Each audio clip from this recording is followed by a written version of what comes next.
What if I told you that America's seventh largest corporation, a company that Fortune magazine called the most innovative company for 6 years straight, was actually built on nothing but lies and hot air? What if everything you thought was a brilliant business strategy was actually a scam? Welcome to the story of Enron.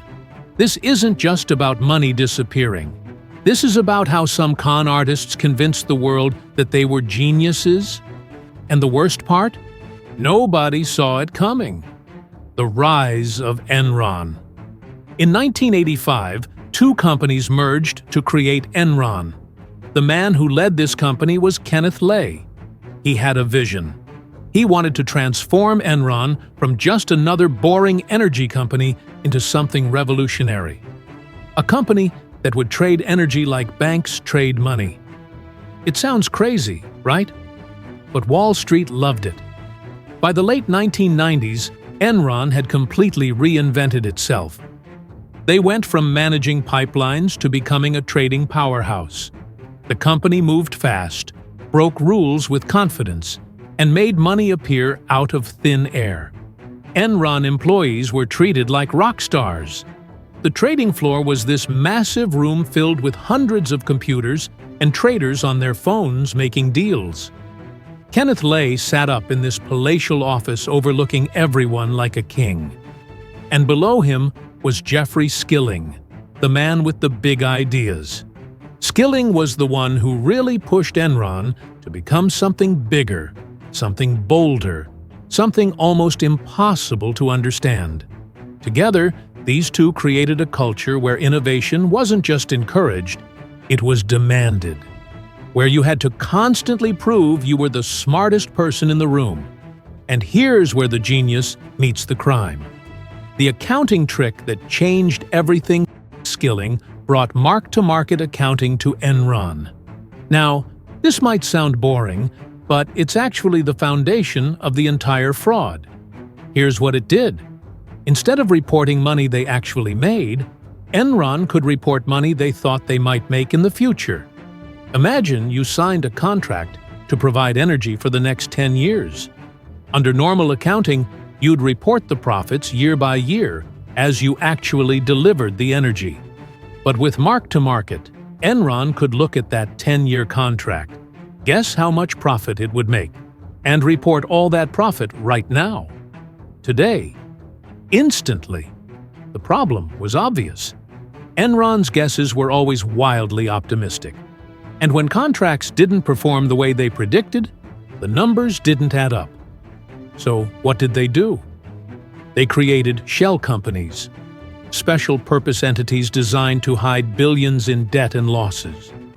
On paper, Enron looked more profitable than ever. In reality, the company was hemorrhaging money. The executives knew it. The board knew it. Arthur Andersen, the company's auditors, definitely knew it. But they signed off anyway because Enron paid them millions in consulting fees. Everyone had something to gain from keeping the lie alive.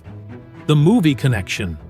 In 2005, 4 years after Enron's collapse, director Alex Gibney released Enron, The Smartest Guys in the Room.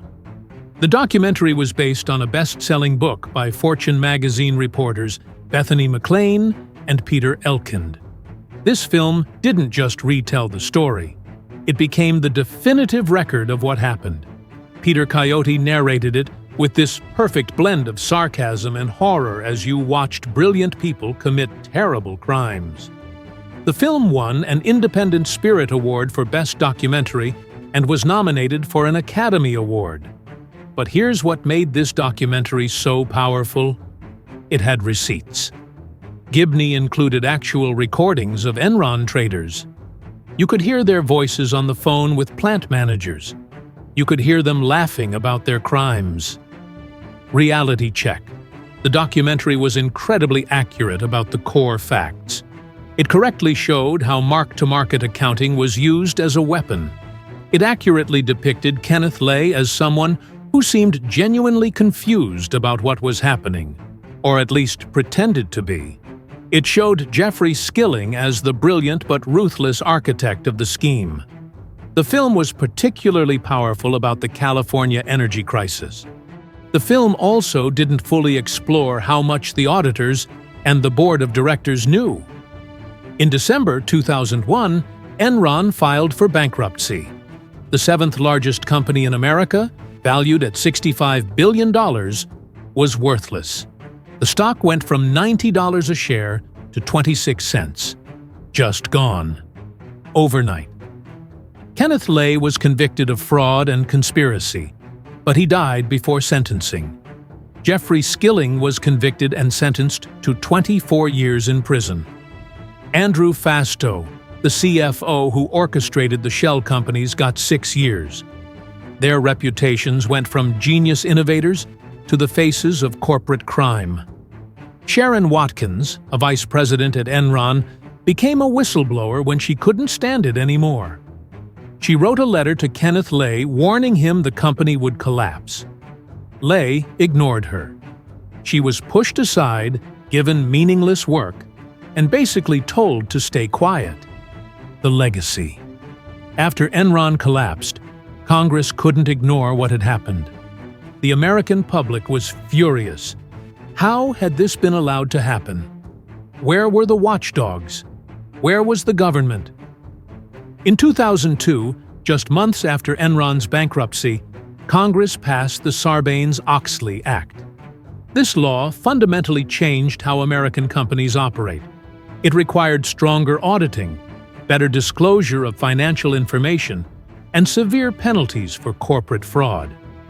It established the Public Company Accounting Oversight Board, which gave the government oversight of auditors for the first time in American history. Suddenly, the cozy relationship between companies and their auditors was over. Auditors couldn't do consulting work for the same company they were auditing. There were conflicts of interest that had to be eliminated. But here's the thing, Sarbanes-Oxley was just the beginning. Enron became a symbol for a broken system. Business schools started teaching the Enron case to every MBA student. Corporate governance committees took their jobs much more seriously. The Securities and Exchange Commission became more aggressive in investigating accounting irregularities. And Arthur Andersen, Enron's auditor, was destroyed. The firm that had audited some of the most important companies in America was finished. 85,000 people lost their jobs when Arthur Andersen collapsed. But that's what happens when you become synonymous with corporate crime. So, after everything Enron did, do you think a scandal this big could still happen today? Let me know in the comments, and if you enjoyed this breakdown, don't forget to like the video and subscribe for more updates. Thanks for watching.